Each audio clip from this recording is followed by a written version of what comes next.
Welcome back to Soul Shift, where modern science meets soul and the conversations are real, reflective, and rooted in growth.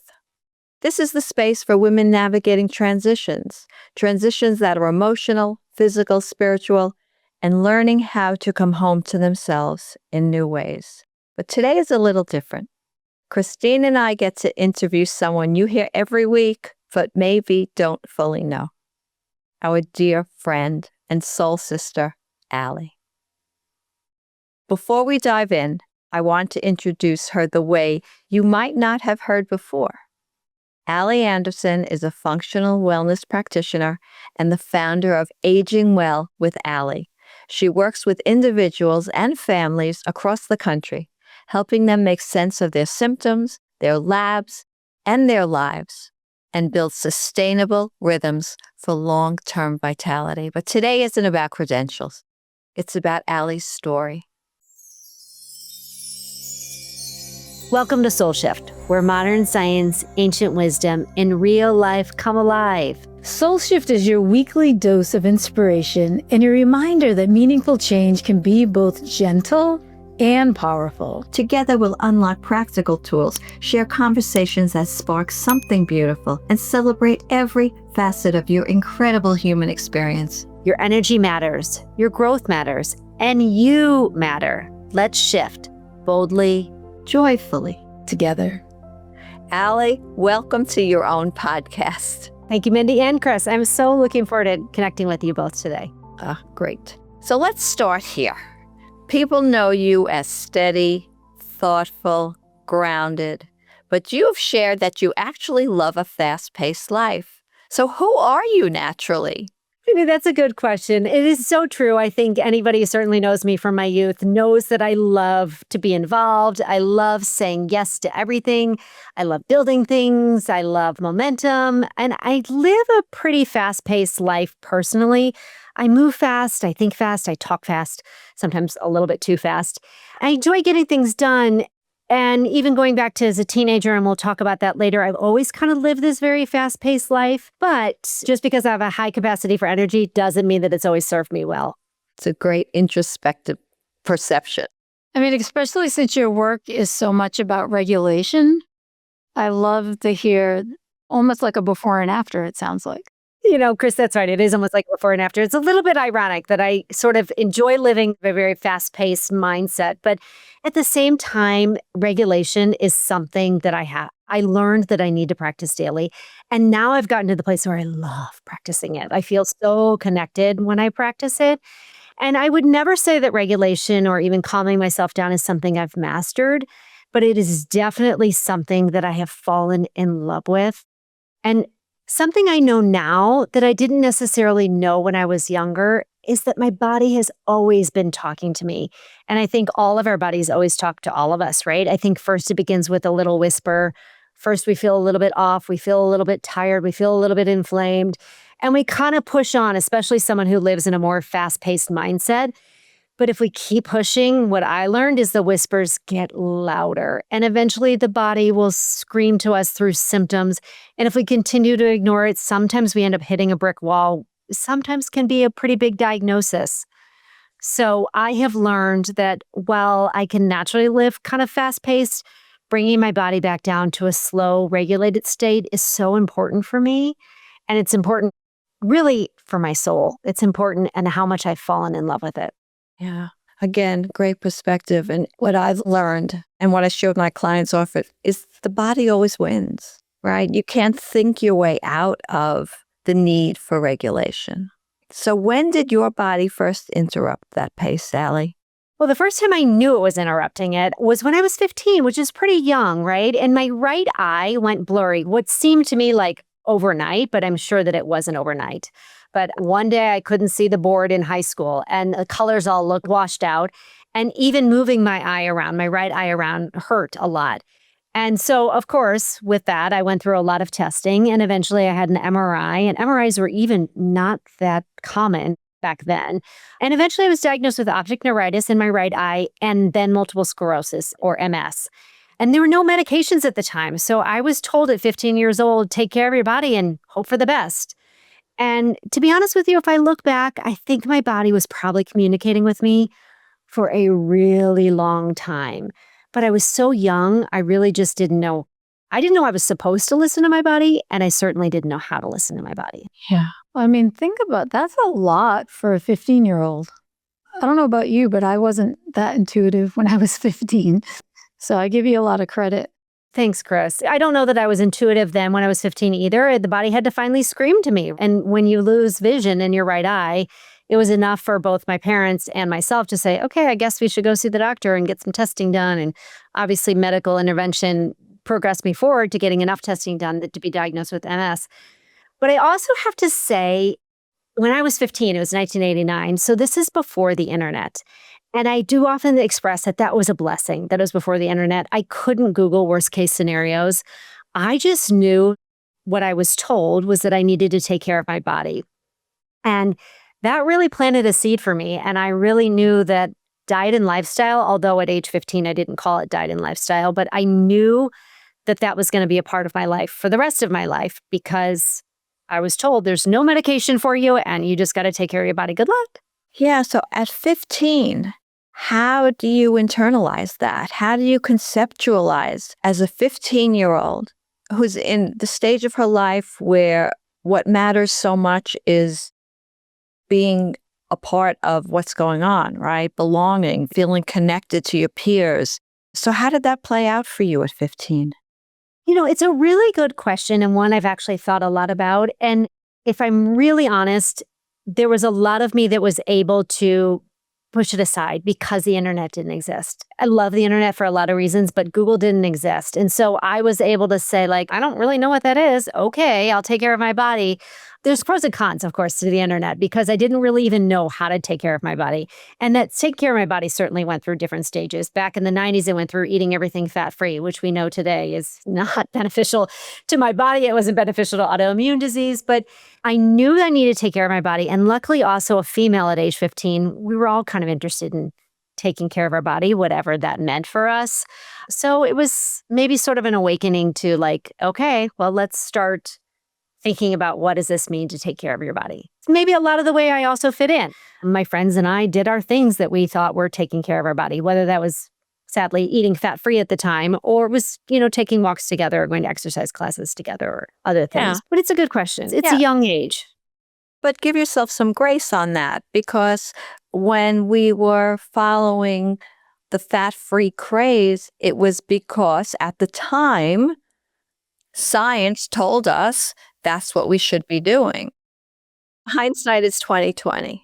It is, and it's something I even tell my clients today that this is what we believe today. And while I think the science is more robust than it was back then, there's always a chance that something will change in 5 or 10 years the way we believe today. So we do the best that we can do. We wrap ourselves in a hug and we say, I'm doing the best I can do today. Always do the best we can, right? And so going back to that time, you were doing the best that you could. Yes. Yeah. So let's fast forward to today. What did becoming an adult look like for you? And how did that change your perspective on self-care? I think taking care of my body was actually a gift that was given to me, right? The message, take care of your body. And I think that served me really well in my adult life, especially with MS. And it kept my MS quiet. And I knew to take care of my body during my pregnancies. I knew to take care of my body with both exercise, diet. I don't know that I necessarily knew how important sleep was until I was about 36 years old. And I actually had 3 young kids at the time. And this is the only other symptom I've had with MS since I was diagnosed. And in 2010, I had 3 young kids. I was so happy. I loved my life. I loved being a mom. I loved my kids dearly, as many people can relate to. And I really thought, I can do it all. I know how to eat well. I know how to exercise well. I was training for races and triathlons with my friends. I was volunteering at school. I was saying yes to everything because, apparently having 3 little kids wasn't enough. So I was doing it all, right? And on paper, I think a lot of people would have said I was healthy. But I'll tell you, going back to that question about regulation, what I was not considering was the stress of doing it all. And what does that do to the body, right? I was in go, go, go mode. And I thought that's just who I am. I can live really well in go, go, go mode. And then in 2010, again, what seemed like it was overnight, but it was not overnight. I woke up one day and my eyes stopped converging and I had double vision. And of course, I immediately wanted to blame it on dirty contacts and not getting enough sleep. But truth was, I was running my body into the ground by not ever allowing it to slow down. And it's another gift that I think I was honestly given. My body was talking to me, and it was definitely talking to me during that season of life. I didn't necessarily want to hear it before it had to scream at me and take convergence of my eyes away from me. But I look back and I knew it was talking to me for a long time. It was talking to me. I was fatigued. I had anxiety, I had aches and pains, all these things that were so normal. And I put that in quotations for a young mom who was doing it all. And I thought, I can just push through all of this. I'm great. I really would say, I'm great. But when those whispers became loud enough that they were screaming at me, I finally realized I can't outrun this. I love that you refer to that time and those episodes as a gift. That just shows the depth of your character. That's very special because I've looked at it as you being a victim. But no, you looked at it as something that you could turn around and make yourself shine. And I'm just so grateful for that because we get to have this part of you. Oh, thank you, Mindy. Thank you. No, it really was a gift. And I know it, especially now, because of how much I mentioned in the beginning, how much I love slowing down. It was a gift to introduce me to the idea of slowing down, right? And to regulating the body and to reminding myself how important it is just to come back to being with myself. I mean, I can imagine that must have been really, really scary, having double vision. Mindy says you're referring to it as a gift. It's just really absolutely amazing. And so you've obviously learned a huge lesson through that experience. What did you think that moment taught you? Now looking back on it, It taught me about the importance of really, as I mentioned, just slowing down. It taught me that leaning on friends and family when you need them is such an important step. And it just taught me that listening to my body is really important. When my body feels a little bit tired, it's okay to say, I'm a little bit tired. I'm not going to go to that event, or I'm not going to volunteer at that thing, or I have to say no to this. And I know that there's this message out there it's okay to say no, but then at the same time we get pulled and we feel kind of guilty about saying no. But it really taught me about the importance of I need to take care of me, because if I don't take care of me, I'm not going to have a body to live in, right? And there's a quote I really like a lot that is, if we don't take care of our wellness now, we're going to have to take care of our illness later. And I think about that often. And I think about if I don't slow down now and just really honor what my body needs, and as I've mentioned before, just wrap myself in a hug and say, I'm here for you. I'm going to take care of you and what you need now. And whether that's just slowing down, facing the sun, slowing down and drinking water. Sometimes it's the basic things, right? And sometimes it doesn't have to be really gigantic. I really never thought about not thinking of it as a gift because of how much that has come out of that, knowing that if I slow down, how much I get on the other end, right? So it really did teach me that there's so much beauty on the other end when you do things like look at the sun and you do things like walk in your backyard with bare feet. And sometimes it sounds silly, but sometimes I'm like, oh, it's amazing. It's amazing. And then you found functional medicine. I did. And it was actually right after that I started diving into it. Probably because I was like, I've got to find the answer for why are my eyes not converging? Let me dig into this. But when I learned about functional wellness, that is when I really just realized, oh, wellness is about optimizing the functions of the body. It's not necessarily anything more than that. It's just making sure the functions of what our body are doing the best that they can do at that given time in our given lifestyle, given everything that's going on in our life. And it was the first time I really understood autoimmunity in a way that really made me feel empowered.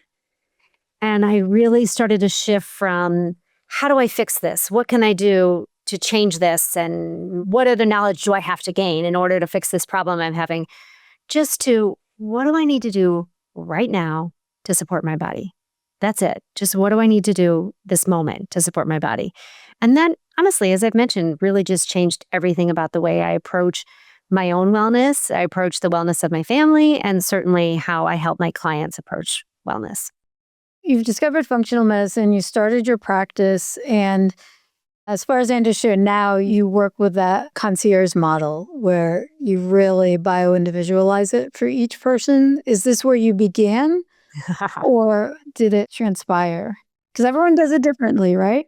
Yeah, and it's not where I began. I feel bad. I look back to the clients I first started working with, and to be honest with you, I just dumped a lot of information on them in the beginning because I was like, this is what works. Let me tell you everything I know. And if you have all this knowledge too, then you can run with it also. And it was really overwhelming to them. And then I realized it was overwhelming. So, I had different ways of doing it, but I created a 12-week program and thought, well, I'll explain in week 1 this, and in week 2, I'll explain the next thing, and in week 3. That still was really overwhelming. And what I realized is people don't need more information necessarily. Sometimes people just need someone walking beside them in this journey of health, and they need time. They need a safe place where they can land. And I really encourage them to think of me as one of their team members on their wellness journey. And we're going to do this together. I'm going to be walking beside them together to figure out what they need to improve their symptoms and improve whatever it is, whatever reason that they came to me for. And sometimes that's as simple as like, I just want to sleep a little bit better. And sometimes it's much bigger as a diagnosis they've come across. So that's the way I built my practice. It's slower, it's relational, which I think is very beneficial for them, for me. And it's really sustainable for the client. They really work at a pace that works for them.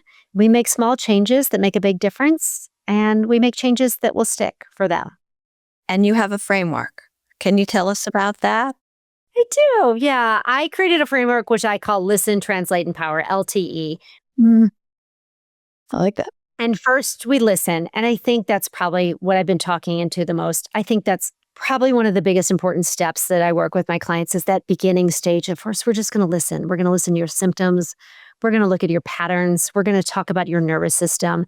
And we're just going to say, let's listen to what the body's been telling you. Has it been telling you for the last 50 years, for the last 10 years? Let's just identify what the body's been telling you, and let's try to listen before the body has to start screaming at you, right? And so we spend a good part of our time just slowing down and trying to also recognize patterns that we might be trying to override listening, right? So we override with caffeine. I feel a little bit tired. That's okay. I'll get a cup of coffee. We override with productivity, right? I feel a little anxious. That's okay. I'll just get all this done before I go to bed. And sometimes we even override with positivity. I know that I was guilty of this back in 2010 with the eyes converging. We override with like, I'm going to be fine. I'm good. Everything's great. How could anything be bad when I love my life so much, right? And so sometimes it's just slowing down to listen. So that's the first step of my framework. And then once we start listening, we start connecting everything. And then we translate. That's the T in the LTE. And we use the functional wellness labs to help us translate. We use questionnaires, we use lifestyle practices, and we look at both the internal stressors and the external stressors. The external stressors are a little bit more obvious, and internal stressors, a lot of times you have to dig a little bit. But we try to translate, what are we listening to and what is the body telling? We've been listening. Let's translate what the body's telling us. And let's try to make sense of it. And let's try to use that translation so that we can empower. That's the E. And we try to empower. And I try to empower my client to make sustainable shifts that work for them. It doesn't have to be a shift that works for everybody. It doesn't have to be a shift that everybody else is doing or what they heard on social media. It just needs to be a shift that works for them today. And it might be months from now or years from now, they shift that. But right now, this is what we're going to do today to make you feel better. And I really do think that's the important part of aging well, is that we listen, we translate what we're listening to, and then we just empower with sustainable small shifts. Love it. It's so logical, but then it's so powerful. And to me, it's very organic. Like it makes sense. Just moving from one to the next, right? And it's sequential. Mm-hmm. It makes sense. So, Allie, as far as I understand, you just don't work with individuals, right? Do you also work with families? Is that a focus for you? I do. I wouldn't say families is a focus, but I would say I love when I get to work with families. I really love it. It's really one of the favorite parts of my practice. I have several families where it's 3 generations, where I work with grandma and I work with mom, who is about my age, and I work with their teenage daughters. And I have several of those, and that is so much fun to me. I work with a lot of married couples, which I think is also equally as fun because they're both so engaged in their wellness journey and they're supporting each other, right? And maybe one of them needs to make a tweak here and the other one needs to make a tweak over here, but they're supporting each other, which is really, really powerful. Neither one of you will be surprised to hear this, but I find that when one nervous system shifts, the entire family shifts, right? We all know this so well that we don't just inherit our genes, we inherit the lifestyle pace. We inherit our stress patterns. And so it's so important that we're doing this all together. And as I mentioned before, 2 people in one relationship have to make the same change. But it's so nice when relationship can respect the changes that each other are making and support the changes that each other are making. And I really do believe that aging well is communal, right? I think that when we have support and people know we're doing this, that right there can calm the nervous system and really help us all age well. Yeah. So, Allie, what does aging well mean for you right now, today? Oh, Mindy, I love that question. I think it's important for me to say that aging well doesn't mean avoiding illness, right? I mean, I was diagnosed with MS. I have MS, and that is part of my story. My goal in aging well is not to beat my MS or cure my MS. But aging well is to listen to my body and give my body what it needs and listen to it when it's still just whispering and making sure that my body knows that I'll always be listening. I'll always give it the best that I can give it. And it means loving that I like to live at a fast pace, but also respecting that I need to slow down. And I mentioned before, I haven't mastered regulation, but I practice it daily. And I think that's what aging well is. It's okay if you don't master everything perfectly and you do everything, you eat the perfect diet and you get the perfect amount of sleep, but it is important that you practice it daily. And you eat well, you move well, you decrease your stress load wherever you can, and you build rhythms into your day that allow you to show up. And for me personally, I want to make sure I can show up today, but I also want to make sure I can show up decades from now. And so what I often say is aging well is creating a partnership with your body. Makes so much sense. Yes. Allie, I was just so honored that we were able to essentially turn the microphone onto you today and feature you and have our audience learn more about just who you are, not just only as a practitioner, but what drives you and what your why is. And I can see even more so the passion you have for this work. It's really inspiring. Oh, thank you both so much. Thanks for holding space for me today. And it just really warms my heart to be with both of you and to share my story. Where can people find you? I have a website, which is allieandersonwellness.com. And I'm on Instagram at Aging Well with Allie. I'm on LinkedIn as Allie Anderson Wellness, Facebook Allie Anderson Wellness, Allie Anderson Wellness on YouTube, and Aging Well with Allie. And then you can also find me on this podcast. Right? Wonderful. Well, this has been such a joy. I know Mindy and I have enjoyed it so much. And to everyone listening, whether you're navigating a disease or a life transition, or simply just trying to get down the pace of your life, remember this: your body is not trying to betray you. It's simply communicating. And all this regulation talk we're speaking about, it's definitely not a destination. Exactly what Allie said, it's a daily practice. So this is Soul Shift, where science meets soul, and healing is not about becoming someone new. It's about coming home to who you've always been. So we'll see you next week. Cheers. Thank you. Bye-bye. Thank you for sharing the sacred time today.